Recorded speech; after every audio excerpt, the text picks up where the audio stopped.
माता गौरा ने कहा पूछो। देवर्षि नारद इधर और भगवान शंभु मैया ने प्रणाम किया। और जब हमारी माताएं थोड़ा थोड़ा तो उनके भाव बदल जाते हैं, हाँ चेहरा बदल जाता है और बोलने की शैली भी कुछ कुछ परिवर्तित हो जाती है, पता चल जाता है नाराज है। माता गौरा ने बड़ा सुंदर स्वागत किया भगवान शंभु का। भगवान ने आसन पर बैठे, मैया ने प्रणाम किया। भगवान शंभु ने कहा देवी कुछ पूछना चाहती हो तो पूछो। माता गौरा ने कहा प्रभु ज्यादा नहीं बस एक प्रश्न पूछना चाहती हूँ। भगवान ने कहा पूछो। देवी गौरा ने कहा प्रभु आप नृत्यपति भगवान की कथा सुनने जाते हो तो मुझे लेकर के नहीं जाते हो। भगवान शंभु ने कहा देवी पति पत्नी कोई अलग अलग नहीं, दोनों एक ही है। और फिर पति जो भी धर्मयुक्त कार्य करता है उसका आधा फल पत्नी को बिना दिए प्राप्त हो जाता है। और जब मैं तुम्हें लेकर के नहीं जाता हूँ, स्वयं कथा सुनने जाता हूँ, उसका फल तुम्हें अपने आप मिल जाता है। और श्री कैलाश पर्वत पर रह करके मेरी अनुपस्थिति में आए हुए भक्तों को, संतों को आप सुंदर आसन देती है, उनको भोग देती है, जिससे मेरा कैलाश पर्वत शून्य नहीं रहता। मेरे द्वार पर आगंतुकों और मेहमानों का स्वागत होता है। और जो तुम भोजन प्रसाद बनाती हो उसे भी मैं ग्रहण करता हूँ। मेरे किए हुए कर्म का फल तुमको मिलता है और तुम्हारे द्वारा बनाए हुए भोजन से मेरा मन हृदय पेट तृप्त होता है। माता गौरा ने कहा प्रभु एक बात और पूछना चाहती हूँ। भगवान ने कहा पूछो। देवी गौरा ने कहा प्रभु आपके गले में पड़ी हुई ये मुल्लों की माला किसकी है? भोले बाबा ने कहा पहले तुम मुझे बताओ, आज कल परसों में इधर से देवर्षि नारद तो नहीं गए? मैया ने कहा अभी अभी गए। भगवान ने कहा बहाने नारद हमारा भी घर नहीं छोड़ा। क्या पूछ रही हो देवी? बोले आपके गले में पड़ी हुई ये रुंडों की माला किसकी है? भगवान शंकर ने कहा बोले कैसे? बोले तुम बार बार जन्म लेती हो, बार बार मृत्यु को प्राप्त होती हो, तुमसे मैं अधिक प्रेम करने के कारण तुम्हारे शीश को काट कर अपने गले में धारण कर लेता हूँ। मैया ने कहा प्रभु मैंने इतनी बार जन्म लिया? बोले हाँ। मैं इतनी बार मृत्यु को प्राप्त हो गई? बोले हाँ। तो क्या तुम एको बार नहीं मरे? भगवान ने कही देवी जो अमर कथा सुन लेता है, जो अमर फल खा लेता है, जो अमृत का पान कर लेता है वो अमर हो जाता है।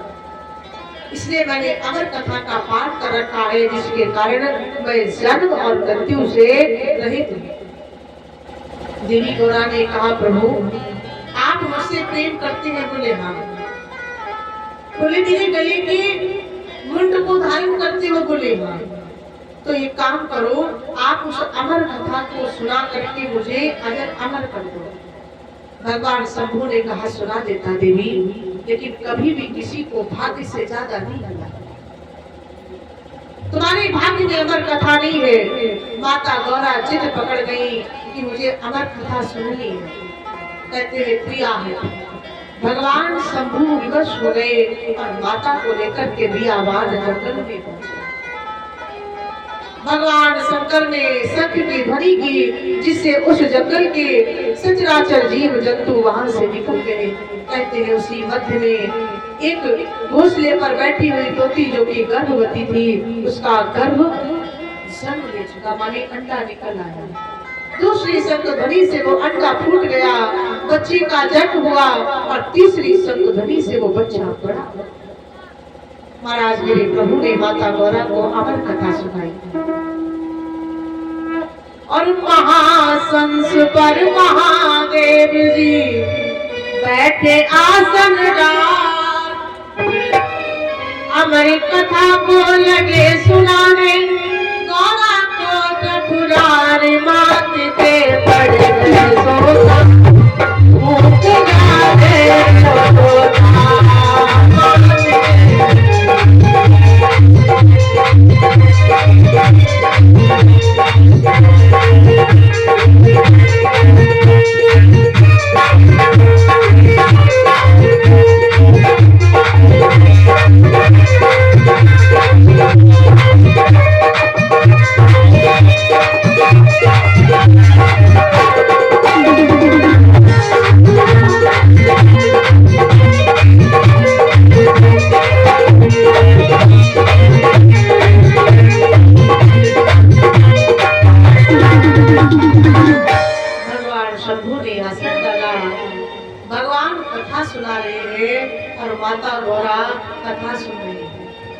भगवान ने कहा हर उत्तर प्रश्न के साथ आप ओम ध्वनि बोलेंगी, जिससे मैं जानूंगा तुम कथा सुन रही हो। और कथा सुनते सुनते गौरा मैया सो गई। और गौरा मैया नहीं, यहाँ भी बहुत लोग सो जाते हैं। देखो हमारे पहलवान, पहलवान उठ के बैठो, गद्दी की तरफ पाए करे लेटे।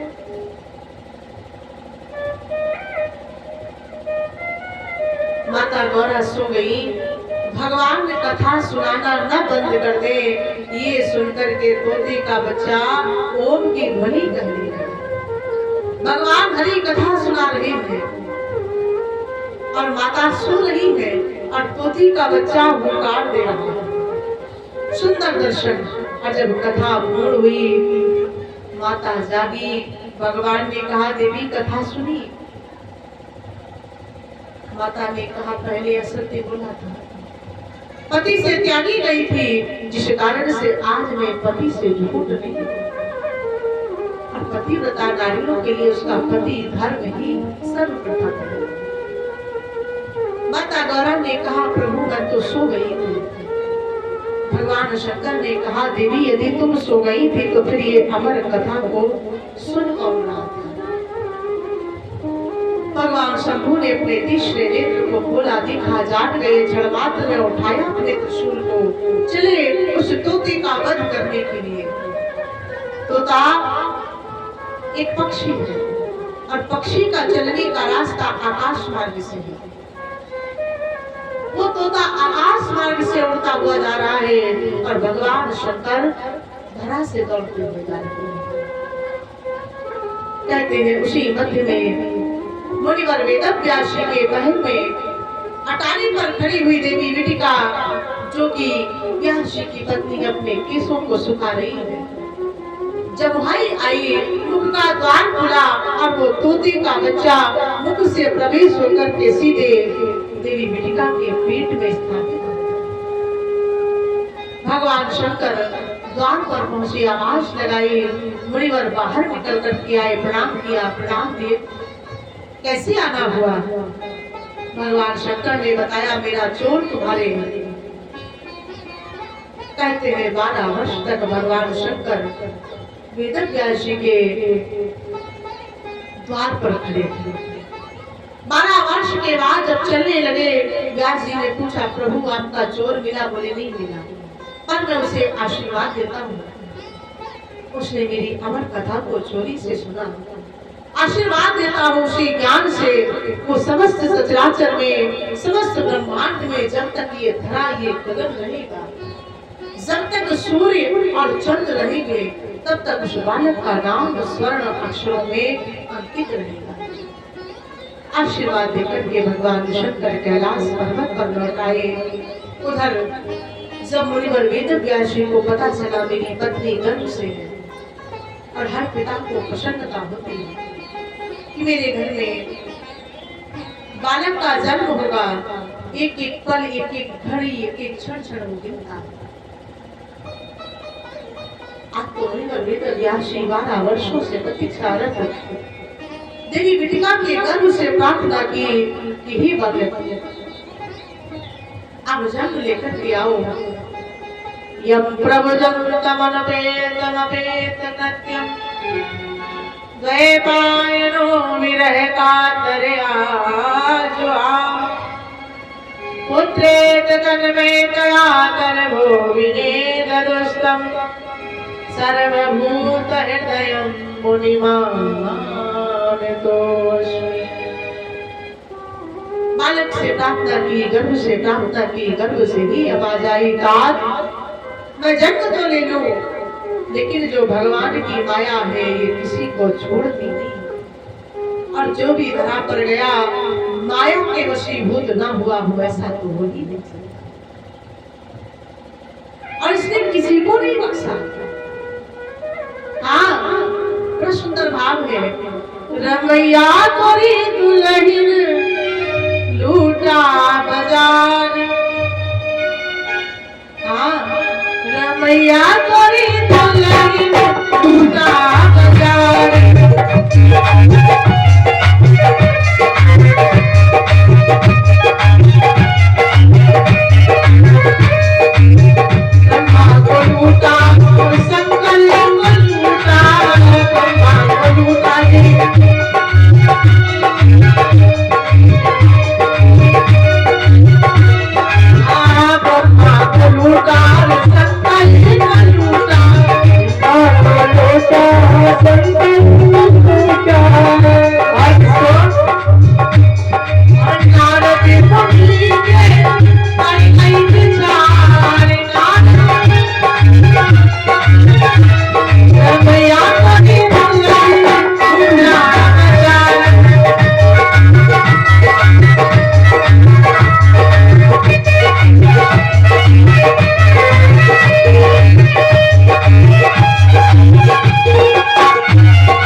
बजारी रमैया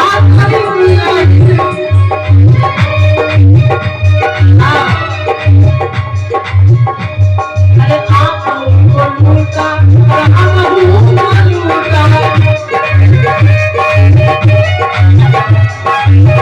आपको लूटा हमको भी लूटा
इसलिए मैं प्रभु की माया से डरता हूँ। सुखदेव जी ने कहा, पुत्र आप जन्म लो, तुम्हें प्रभु की माया वशीभूत नहीं करेगी। बालक का जन्म हुआ, नारी विवाह सहित वो बालक उसी क्षण घर छोड़ करके जंगल की ओर चला। जो समस्त ज्ञानी है, विद्वान है, ऐसे वेद व्यास जी जिन्होंने सुंदर सुंदर ग्रंथों की रचना कर डाली, 4 वेद, 6 शास्त्र, 18 पुराण, उन्हें भी आज मोह इसे बोले पुत्र का मोह। कहते हैं पुत्र रुक जाओ, पुत्र रुक जाओ। उस बालक ने लता की ओर होकर के कहा, तात मैं अवश्य रुक जाऊंगा, मेरे प्रश्न का उत्तर दीजिए। और प्रश्न क्या है, बड़ा उत्तम है। वो बालक कहते हैं, सुखदेव जी कहते हैं, तात एक विद्यालय है, विद्यालय में पढ़ने के लिए सभी छात्र और छात्रा जाती हैं, और उसी बालक में एक बालक रहता है जो थोड़ा सा चंचल है। एक दिन वो बालक विद्यालय के पीछे बने हुए लमशम का घर में गया, और जब लौट कर आया तो देखता है सामने के घर में एक महिला है जो बड़ी ही सुंदर। उस सुंदर महिला ने उस सुंदर से बालक को देखा, वो हाथ का इशारा दिया, आ गया। अब वो बालक एक बार के इशारे पर उस महिला के घर में चला गया। सुखदेव जी ने कहा, फिर बोले फिर क्या था? उन दोनों ने वार्ता की, और वार्ता करते करते समय का ध्यान नहीं रहा, और उसी समय के अंतराल में उस महिला का पति घर आ गया। और जब पति घर पे आया तो दरवाजे की कुंडी को खटखटाया। अब वो देवी विचार करती है, ये कोई छोटा नहीं है, नहीं ये बूढ़ा है। छोटा होता तो कह देती मेरा मन नहीं लग रहा था, बालक को ले आई खिलाने के लिए। यदि ये बूढ़ा होता तो भी कह देती कि रास्ते से जा रहे थे, इनको चक्कर आया तो मैंने घर में बुला लिया। ये भी तरुण है और मैं भी तरुण। मेरा पति कहीं इसको देख करके अनायास मेरे लिए कोई पाप न बना लेगा। हाँ, स्त्री के चरित्र को, पुरुष के भाग्य को भगवान नहीं जानता। आज अपने के छोटे से घर में वो महिला उस बालक को छिपाने का स्थान ढूंढ रही है।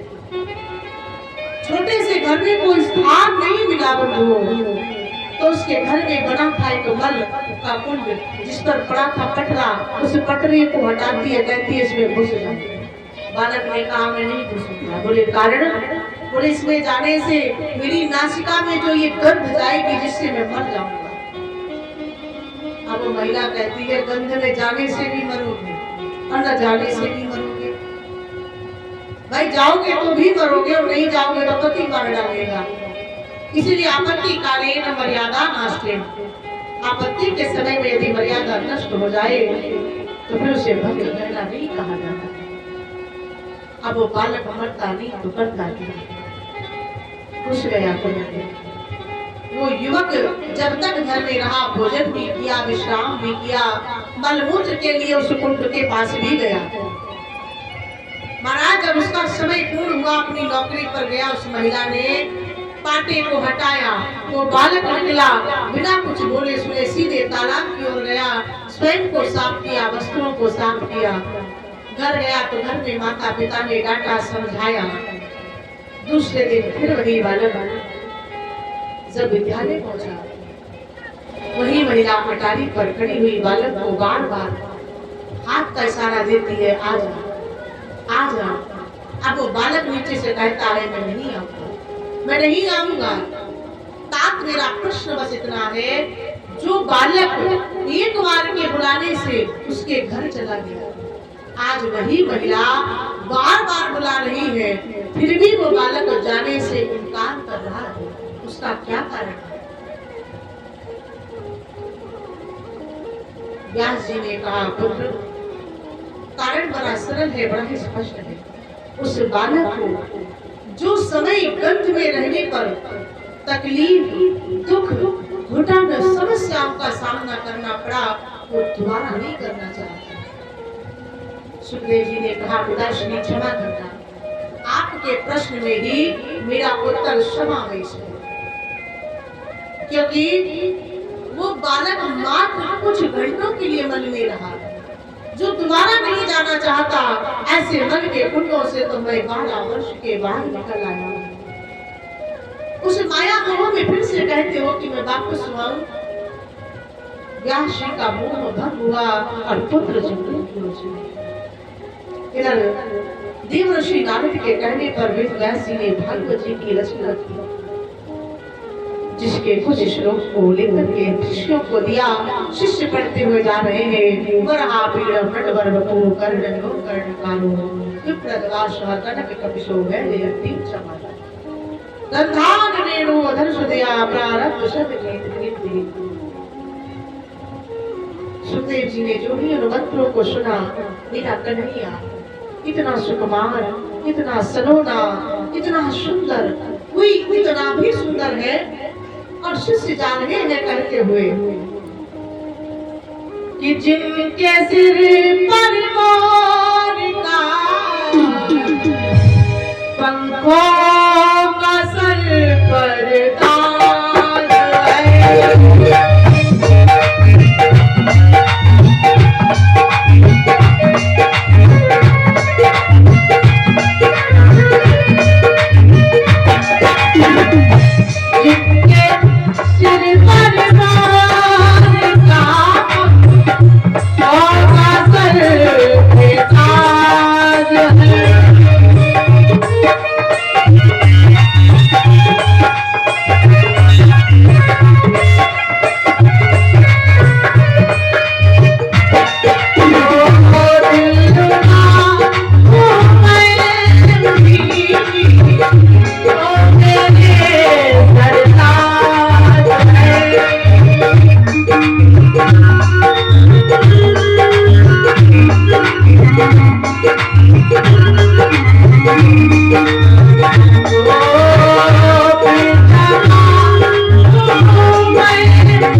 शीश पर पंखों का सर पर ताज है और दिल रुबा उम्र गए उड़ी की वो मेरे सरताज। ये दिल किसी का हो गया वो भी किसी के हो गए और हम हैं उनके हो गए वो भी हमारे। अब हमारे इश्क का कुछ और ही अंदाज है जिनके सिर पर मोर का पंखों का सर पर ताज है। सुखदेव जी ने जो भी सुना भगवान ने कन्हैया इतनी सुंदर शीश पर मोर का मुकुट, अधरों पर प्यारी सी मुस्कान, हाथों पर सुंदर मुरली, कानों में मकराकटी कुंडल, गले में सुंदर वैजयंती कौस्तुभ की माला, वो सुंदर सुंदर छोटे छोटे घुंघराले केश, कमर पर सुंदर सी पगड़ी, पाँव में छोटी छोटी पायल, तिरछा चरण, लाल कमल चरण, तो ये इतना भी सुंदर होगा।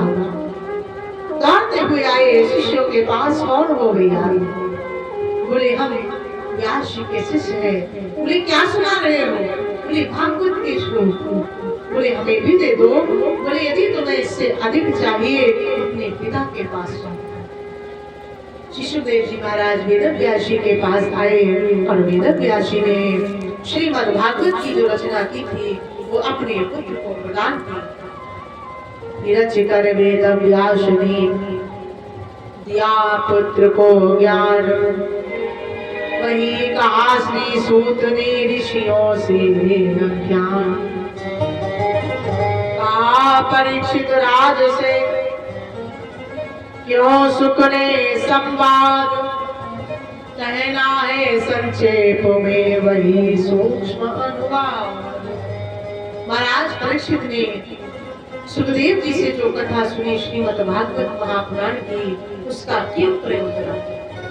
क्या प्रयोजन रहा कि जो श्रीमद् भागवत महापुराण की कथा केवल 7 ही दिन की जाती है।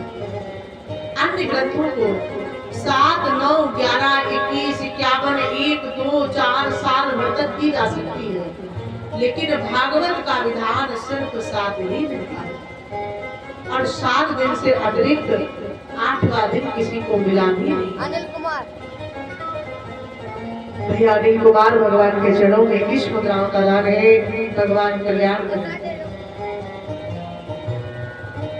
7 दिन, रविवार, सोमवार, मंगलवार, बुधवार, गुरुवार, शुक्रवार और शनिवार, इन 7 दिनों में बच्चा जन्म भी लेता है, पढ़ने के लिए विद्यालय भी जाता है, बड़ा होता है तो विवाह भी होता है, विवाह के बाद फिर उसके बच्चे होते हैं और फिर अंततः इन्हीं 7 दिनों के अंतराल में जीव मृत्यु को भी प्राप्त होता है।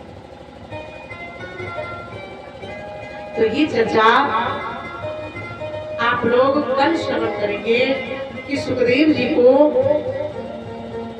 परीक्षित जी को श्राप जो मिला 7 दिन का वो किस कारण से मिला, और कल रात्रि में भगवान शंकर के विवाह की कथा को श्रवण करेंगे। परीक्षित जी शंकर जी के विवाह की कथा को श्रवण